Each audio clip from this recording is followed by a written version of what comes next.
I was at mile 6 into the world's most grueling ultramarathon.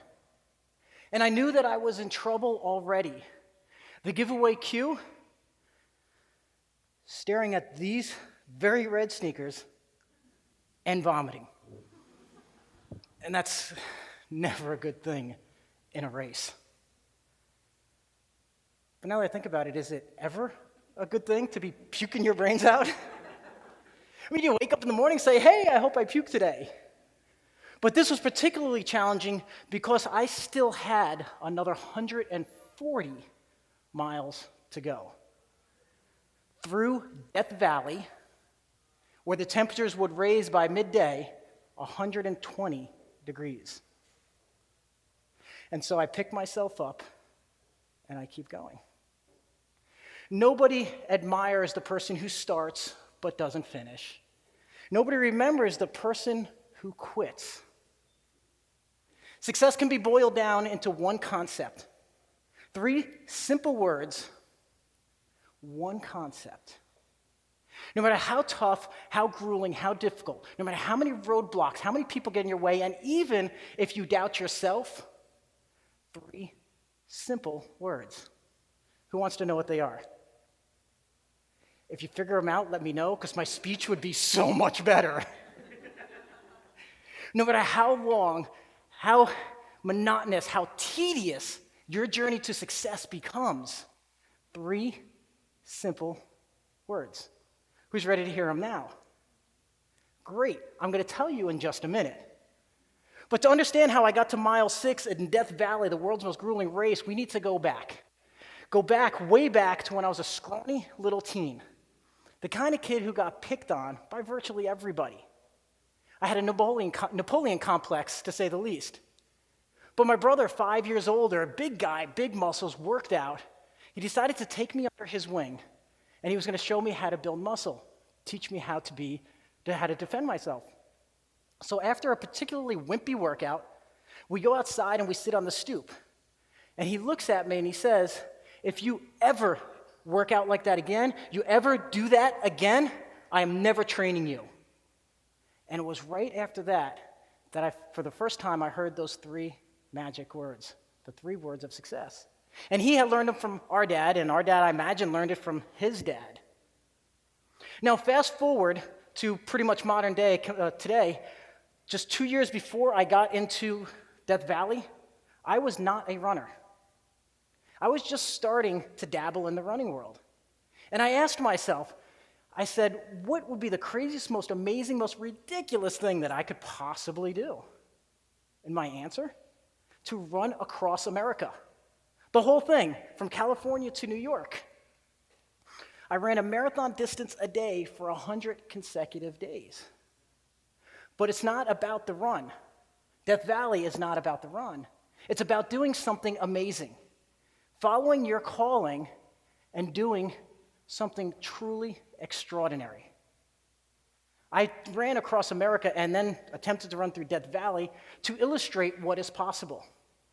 But as I was running across the country, a few weeks before I ran across the country, I get a call. And on the other side of the phone is my dad, and he's screaming, crying. And he says, Darren is gone.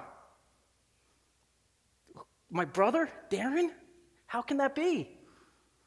Massive heart attack. The paramedics were there. When it happened, they couldn't save him.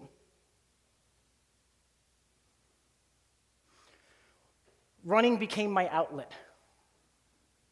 It became a way for me to deal with it, a therapy, if you will.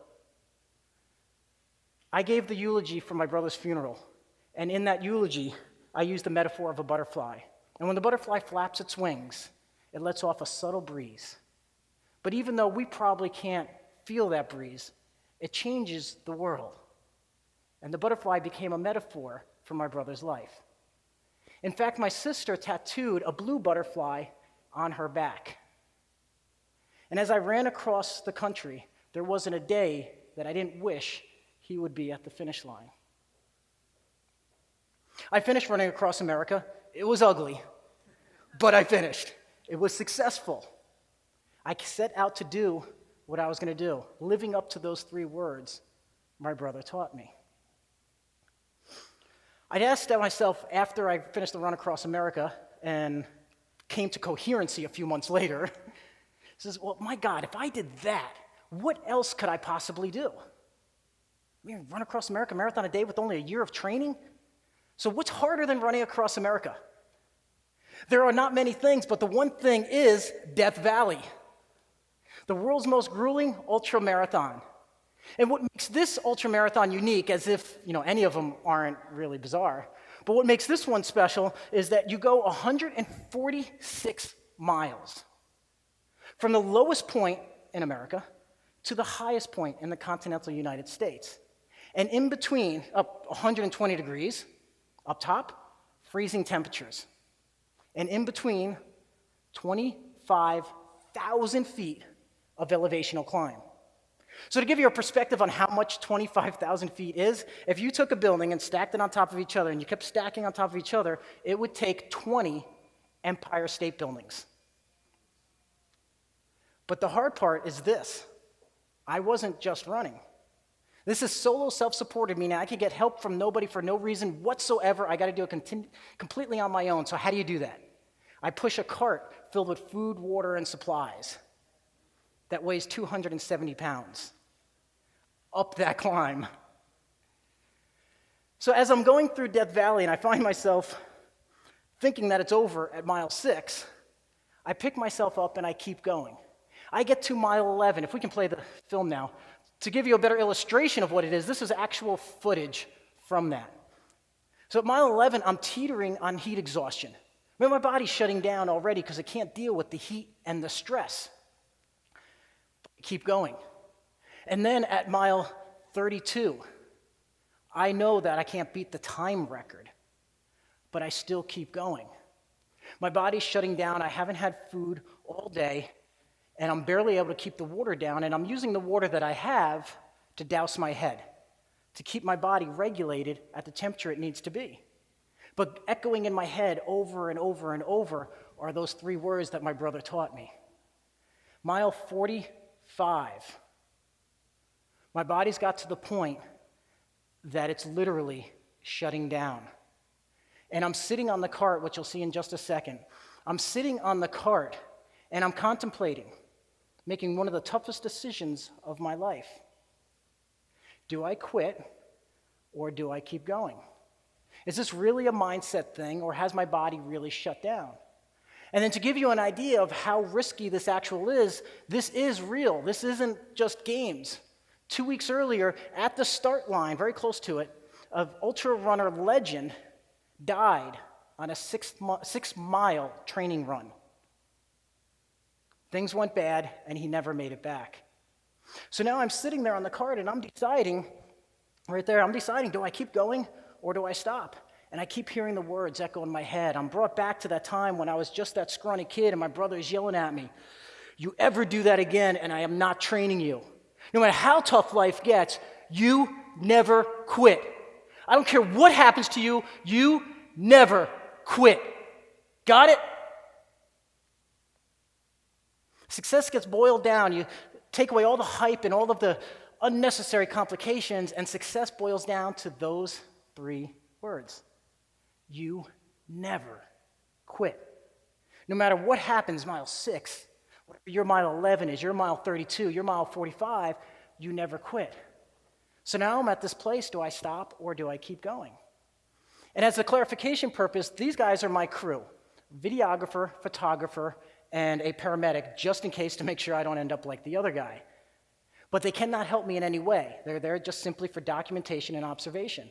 So they pull up, and they come up alongside of me, and I have to make that decision. And they say, what's up? What's the deal? This is it. I'm done. We're going home. And even though they had seen this coming and knew that there was no way that I was actually going to be able to beat the world record, not only could I not beat it, but I don't think I had enough water to finish it because I'm so behind schedule, and I don't think my body would have allowed it. So instead of risking injury, I decided to pack it in and go home. And they storm off, and they're pissed, of course, and it's understandable. But Josh, the videographer, he turns around and he says, "Croix, how can you do this? You're the guy who goes around speaking to people, inspiring them to follow their dreams and to never quit. I've heard you speak hundreds of times inspiring people that you never quit, and this is exactly what you're doing. And Josh, who's normally a very zen guy, storms off back to the van. 2 of the crew went back to California, and Josh and I jumped in the van, and we headed to Las Vegas. When I was at mile 45, I tried to do a Control-Alt-Delete on my body. So that's where I go through a polyphasic sleep, and in tiny little micro increments, you can rest that mimics much greater sleep. So I could do it as little as 7 minutes, but it takes 90 minutes for a full cycle. So when I was sitting on that, right before that picture was taken on the cart, I went to sleep for 90 minutes. Try to reboot. Didn't work. So I remember the words of Marshall Ulrich, the very guy who held the record I was trying to beat. He told me, he says, the desert's a different beast. You may need to sleep for 4 or 5 hours, and if that's the case, then do it, because you'll make up for that investment in rest in time. But obviously that didn't work. But as we're driving back in that van, and if you were in there, you wouldn't have heard anything other than the creaking of my gear in the back. The Control-Alt-Delete, it kicked in. A lot of good it does me now, hours later, but I'm starting to feel good. And I don't mean like a little bit. I'm starting to feel amazing, like my superpowers are back. But now we're already almost in Vegas. So I look over at Josh, who's driving, I say, Josh, what if we go back? I can't leave it like this. What if we go back? And Josh says, are you kidding? You didn't even make it a third of the way through. That was the most epic failure of your life. And you think you can go back in 3 days with tired legs after you just pushed that cart for 45 minutes? Yeah, I don't think so. Josh, if I keep feeling better in the morning, ask me again and I'll let you know if we're going back. Because I'm not talking about next year. I'm talking about in a few days. So the next morning comes around, and I go staggering into the kitchen where Josh is already having his coffee, and he says, what's the deal? I think I want to go back. Don't tell me you think. Are you committed or not? I cannot leave it like that. I have to go back. Win, lose, or draw, if I don't finish it or not, it doesn't matter. I cannot stop the way I did. I have to try again. And so 3 days later, we're back in Death Valley. Not at mile 45, all the way back to mile 1. And I have to do the same thing over. Cart fully full, all of the food, water, and supplies I need, and I'm going down the road. And at mile 6, something truly beautiful happens. Something I never expected. In a place where nothing lives, essentially, a little blue butterfly starts circling around me, and it stops for a moment right in front of me. It looks just like the blue butterfly my sister has on her shoulder. So I look at the butterfly and I say, bro, it's good to see you. It's been too long and I miss you, man. But you never quit, right?